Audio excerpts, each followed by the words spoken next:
Thank you, Honourable House Chair. I'm sorry to be the bearer of bad news on that positive note. It has been said by the Minister of Finance, it has been said by the President, it has been said by the Minister for Public Administration and Service himself, it has been said by the opposition parties and the FF+, and it has been and I'm saying it again, the public sector wage bill is too high. It was also said by the committee when they implored the department to come up with effective measures to reduce the wage bill in the public service, yet cuts in the public sector wage bill are still to be seen.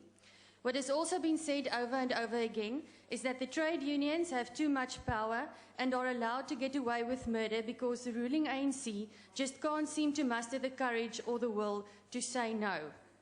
The latest in a very long list of examples is the SAA strike.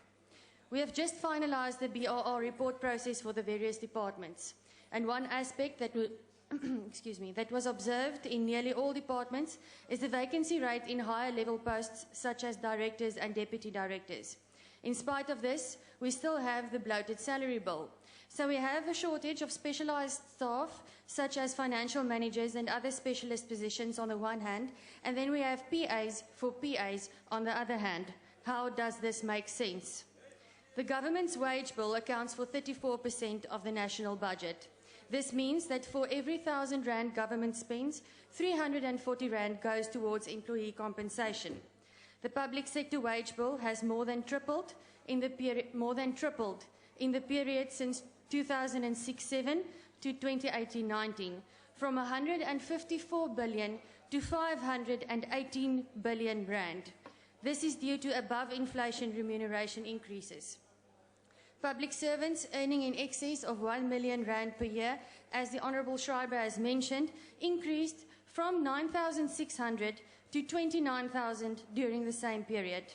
Die privaat sektor word dikwels uitgekry as die grootste sonnebok, dis nou behalwe wit mense, as dit kom by die ANC se mislukkings. Die privaat sektor is die grootste werkskepper in Suid-Afrika, ten spyte van reusagtige struikelblokke wat grootliks deur die staat geskep en veroorsaak word. Die gemiddelde salaris in die privaat sektor is 273.000 rand per jaar. Die gemiddelde salaris in die staatsdiens is 393.000 rand per jaar. Die privaat sektor is grootliks suksesvol deur die uitbou en bevordering van die land se ekonomie. Die staat is nie.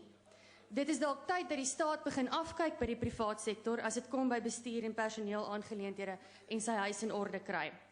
Attempts by the department to curb some of the fraud and corruption within the public sector through the implementation of the revised determination on other remunerative work to prohibit public servants from conducting business with any organs of state is welcomed, though one would think that it would not have been necessary if the most basic of compliance rules were implemented from the start. The FF+ does not support this report.